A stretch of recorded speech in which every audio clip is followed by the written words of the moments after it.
Assalamualaikum warahmatullahi wabarakatuh. Bismillahirrahmanirrahim.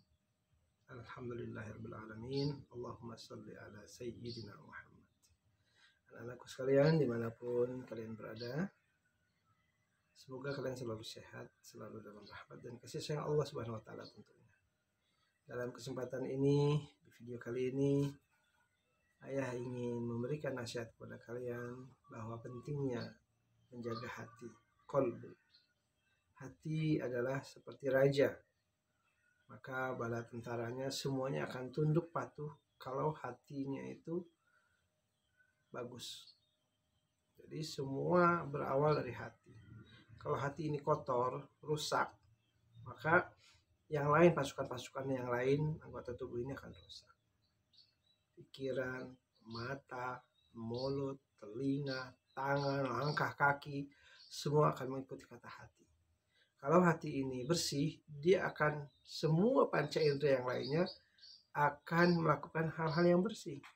Kalau hati ini rusak, kotor, maka semua panca indera akan melakukan hal-hal yang berkaitan dengan kekotoran, kebobrokan, dan lain-lain. Oleh karena itu, wahai anak-anakku sekalian, jagalah hati. Kalau kata lagunya Agim, jagalah hati, jangan kau kotori.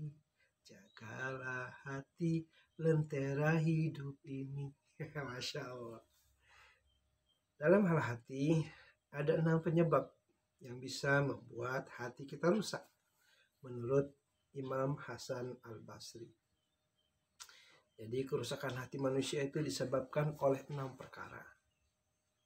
Yang pertama, kata Imam Hasan Al-Basri, Imam Hasan Al-Basri ini seorang ulama, tapi dia juga sebagai seorang khalifah ketika itu, di masanya Khalifah Hasan Al-Basri. Ya. Yang pertama yang membuat kerusakan hati ini adalah sengaja berbuat dosa. Dia sengaja berbuat dosa dengan harapan dosanya nanti akan diampuni. Meremehkan, menggampangkan, ya, seolah-olah dia terbuai dengan Allah itu Maha Pengampun. Jadi dia berbuat dosa, memang dia sengaja. Nah, hal-hal inilah yang berbahaya. Nauzubillah. Nanti juga diampuni. Jangan. Lain halnya kalau dosa itu kita kekhilafan kita. Walaupun khilaf itu berulang-ulang kadang.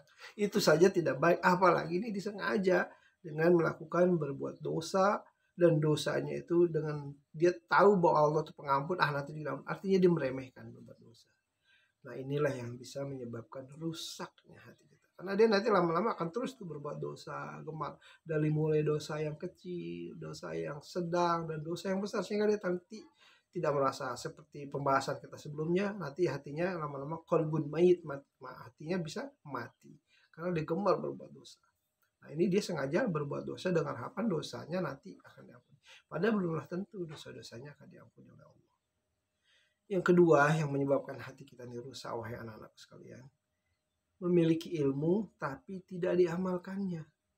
Jadi ada ilmu itu disimpan. Misalnya kita tahu nih tentang kalian nih, misalnya tadi ada tausiah bahwa ternyata berbuat dosa sengaja itu kalian sampaikan. Misalnya kalian di teman di kampus atau di kantor, yuk berdosa yuk, ntar juga diampuni. Tahu nih anak-anakku nih, nggak boleh itu teh. Nggak boleh kita tuh berbuat dosa, kita datang belum tentu kita diampuni oleh Allah. Nah, ketika tahu itu disampaikan, jangan didiamkan. Kita udah ngerti nih ilmunya dari video ini. Nah, disampaikan ke teman, sahabat kita, agar jangan melakukan perbuatan dosa dengan harapan nanti dosanya juga akan diampuni. Belum tentu. Nauzubillah summa nauzubillah. Astagfirullahaladzim. Jadi kalau kita punya ilmu, maka amalkan. Jadi kalau ada ilmu itu diamalkan, disebarkan, sampaikan. Balighuni walau ayah, sampaikanlah walaupun satu ayat. Ya. Jadi jangan disembunyikan. Yang disembunyikan itu amal-amal soleh kita. Kalau kita sholat malam, orang nggak usah tahu. Kalau kita sahur, orang nggak usah tahu. Kalau kita bersedekah, kalau bisa orang nggak usah tahu. Ya. Kalau kita sering sholat sunnah, orang nggak usah tahu. Ya. Gitu. Cukup Allah yang tahu. Kalau kita melakukan amal-amal sedekah dan sebagainya, cukup Allah yang tahu. Nah, justru semakin kita sembunyikan amal-amal soleh kita itu, semakin Allah ridho sama kita. Kalaupun akhirnya harus tahu dan memang kita harus beritahukan amal soleh itu bukan untuk supaya kita dibilang ingin jadi orang soleh, dibilang supaya kita itu banyak amalnya, dermawan, bukan. Tapi ingin mengajak orang lain untuk dia beramal soleh. Misalnya kita menyumbang, gitu ya. Kita sumbang, nih misalnya ada saudara ada yang sakit, ya. Kemudian menyumbang. Orang pada tahu itu, bukan niat itu, tapi niat mudah-mudahan orang lain mengikuti. Gitu ya, nggak apa-apa karena Allah. Jadi memberikan sedekah terang-terangan sembunyi-sembunyi itu sama baiknya di sisi Allah kalau niatnya ikhlas, ya. Walaupun orang nggak tahu, tapi kalau dia nggak ikhlas juga, misalnya orang nggak tahu nih di sedekah, tapi dia dalam hatinya sombong, kan? Cuman gue kayaknya dari sini yang ngasih infak yang lainnya pada kagak ada. Nah, itu kan timbul sifat. Nah, Allah kan maha tahu isi hati kita. Nah, itu pun tidak diperkenan. Yang lebih bagus lagi, sembunyi-sembunyi tetap ikhlas karena Allah, terang-terangan pun ikhlas karena Allah. Kemudian yang ketiga, ketika kita beramal, kita harus ikhlas karena Allah. Beramal, melakukan ibadah karena Allah. Amal soleh karena Allah. Innamal a'malu binniyat. Sesungguhnya amal itu tergantung kepada niat. Wa innamal wa innamal wa innama apa, dan sesungguhnya lupa hadisnya dari Umar bin Khattab, dulu hafal, sekarang sudah banyak lupa ini, astagfirullahaladzim. Jadi sesungguhnya setiap amal itu tergantung niatnya.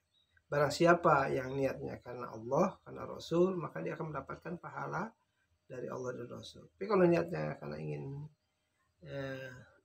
wanita, karena ingin dipuji, karena apapun bukan karena Allah, maka dia akan dapat yang dia inginkan, tapi tidak mendapatkan keridhaan Allah. Nauzubillah. Sungguh rugi kalau kita beramal soleh, tapi kita tidak mendapatkan keridhaan Allah Subhanahu wa Ta'ala. Dan ini perkara yang ketiga ini juga termasuk yang menyebabkan kerusakan hati. Kalau kita beramal tidak karena Allah. Kemudian kita memakan rezeki Allah, tetapi kita tidak pernah bersyukur. Nah, ini yang sering kadang nih kita lakukan. Kita nih sering minum, tapi kita jarang ingat Allah. Artinya ketika minum kita jarang baca Bismillah. Ketika selesai minum kita jarang baca Alhamdulillah. Ketika kita makan kita jarang baca Bismillah. Ketika selesai makan kita jarang yang namanya membaca Alhamdulillah, bersyukur bahwa kita barusan dikasih makan. Alhamdulillah ya Allah. Kalau kita misalnya lupa saat itu, atau kita ingat 2 menit kemudian langsung ya Allah, astagfirullah, minta ampun dulu ya Allah, minta maaf kalau saya tadi lupa berdoa ya Allah. Alhamdulillah, terima kasih ya Allah atas nikmat yang telah kau berikan. Jadi harus ada tuh langsung searching. Terus kalau tadi lupa, ya Allah ampuni dosa saya tadi lupa. Ya Allah ampuni kalau saya tadi lupa berwudu, baca Bismillah ya Allah. Baca Bismillah. Itu bertobat kepada Allah sama amal yang tadi kita tidak kita amalkan. Ya namanya kadang manusia itu sebegitulah, suka lupa manusia, tempat khilaf lupa. Tapi ketika kita ingat kita minta ampun kepada Allah. Kalau kita lupa membaca doa, lupa bersyukur kepada Allah. Jadi 4 perkara yang membuat hati kita rusak adalah kita sering memakan, menikmati rizki dari Allah, tapi kita jarang tidak pernah bersyukur kepada Allah. Baik diungkapkan dengan kata-kata, dengan hati, maupun dengan amal. Dengan amal apa? Tanda syukur seorang hamba kepada Allah, bersyukur dia rajin ibadah, rajin sholat. Kalau dia nggak sholat, nggak beribadah kepada Allah, dia jarang taat sama Allah, jarang pernah baca Quran, berarti dia belum bersyukur. Karena bentuk syukur kepada Allah itu rajin, gemar beribadah sebaik-baiknya, ya, memberikan ibadah yang terbaik kepada Allah. Makanya kalau dia sholat tuh kita kan ada doa itu, ya Allah anugerahkan aku menjadi orang yang senantiasa ingat kepadamu. Allahumma ini ala zikrika wa syukrika wa husni fi ibadik. Ya Allah anugerahkanlah kepada aku ya Allah untuk senantiasa ingat kepadamu, selalu ingat zikrullah. Kemudian aku bersyukur semua atas nikmatmu ya Allah. Anugerahkanlah kepada diriku untuk senantiasa beribadah yang terbaik kepadamu. Jadi ingin beribadah terbaik. Sholatnya terjaga 5 waktu itu terbaik. Softnya terdepan itu yang terbaik. Kemudian kalau bisa sebelum azan atau saat azan minimal sudah duduk di masjid. Itu yang terbaik. Masya Allah. Kemudian setelah sholat dia nggak langsung pergi, zikrullah dulu. Dia nggak habis sholat nggak langsung megang HP. Banyak anak muda sekarang sholat habis sholat yang dia buka apa? Bukan zikrullah, HP yang dia buka. Entar dulu dunia mah nggak akan ada habisnya. Jangan HP dulu, HP itu dimatiin dulu kalau perlu untuk sholat. Gitu ya, habis sholat tuh bukan melihat HP tapi apa, zikrullah. Sebentar, subhanallah, subhanallah 33 kali. Alhamdulillah, Alhamdulillah 33 kali. Allahu Akbar. Allahu Akbar 33 kali. Nah, itu yang harus kita lakukan. Lalu berdoa, doakan orang tua, doakan orang tua. Doa dari kita sendiri, doa kita biar selamat dunia akhirat, doa biar Allah mudahkan urusan kita dunia dan akhirat. Nah, kemudian perkara yang kelima yang bisa merusakkan hati anak-anakku sekalian, tidak redho dengan pemberian Allah, karunia Allah. Karunia Allah itu sebenarnya banyak. Mungkin menurut kita karunia Allah itu sedikit, kita misalnya kasih misalnya dapat rezeki sedikit, harusnya kita bersyukur. Masih banyak orang yang tidak dapat. Semakin kita sering bersyukur atas nikmat-nikmat Allah, semakin Allah tambah.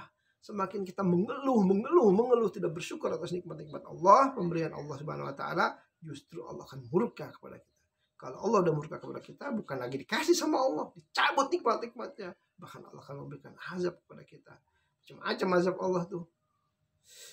Nauzubillah, merinding kalau kita udah dengar tentang dahsyatnya, ngerinya azab Allah Subhanahu wa taala. Kalau Allah udah murka kepada kita, jangan sampai kita tuh membuat Allah murka. Maka senantiasa redho. Katakan kepada Allah, ya Allah, hamba redho ya Allah atas semua nikmat-nikmat yang Kau berikan ya Allah. Raditu billahi rabbah wa bil islami dina wa bi Muhammadin nabiyya wa rasulah. Ya Allah, Kau redho ya Allah, Engkau Tuhanku. Aku redho ya Allah, Muhammad nabimu, nabiku ya Allah. Aku redho ya Allah, Islam sebagai agamaku. Aku redho ya Allah dengan semua pemberianmu ya Allah. Aku redho dengan sakit ini ya Allah. Aku redho ya Allah dengan semua ya Allah yang Kau berikan. Nah, kalau kita udah sering begitu sama Allah, mengungkapkannya dalam di hati kita, ya dalam doa-doa, insya Allah mudah-mudahan Allah redho sama kita. Kalau Allah udah redho sama anak-anakku sekalian, sama kita semua, maka beruntunglah kalian. Maka mulailah saat ini kita senantiasa apa-apa semuanya mengharapkan redho Allah. Redho Allah, redho Allah. Jangan redho manusia. Jangan redho ayah dan ibu. Ya, redho Allah. Karena redho Allah itu pasti orang tua. Ya, kalau redho orang tua belum tentu Allah redho. Nah, gitu ya. Kemudian yang keenam yang membuat kerusakan hati adalah sering mengubur orang mati atau ikut ke pemakaman, namun tidak pernah mau mengambil pelajaran dari kematian. Kan kadang sering tuh kita nganterin saudara, teman meninggal ke penguburannya, nangis, ikut sedih kita, kasihan, tapi kita nggak pernah mengambil pelajaran. Kalau kita juga nanti akan dimasukkan ke dalam kubur. Nah, kalau masalahnya kalau kita dimasukin ke dalam kubur, apa amal kita? Apakah selama ini kita ada sholat 5 waktu? Apakah kita sholat 5 waktunya sudah tepat waktunya? Apakah sholat kita sudah khusyuk? Apakah sudah benar bacaan kita? Apakah sholat kita sudah tumaninah, pelan-pelan, gak tergesa-gesa, gak buru-buru? Ya, ada orang sholatnya tapi tergesa-gesa. Astagfirullahaladzim. Namanya maling sholat. Jadi sholatnya itu gak tenang gitu, buru-buru. Aduh, Masya Allah. Astagfirullahaladzim. Nah, itulah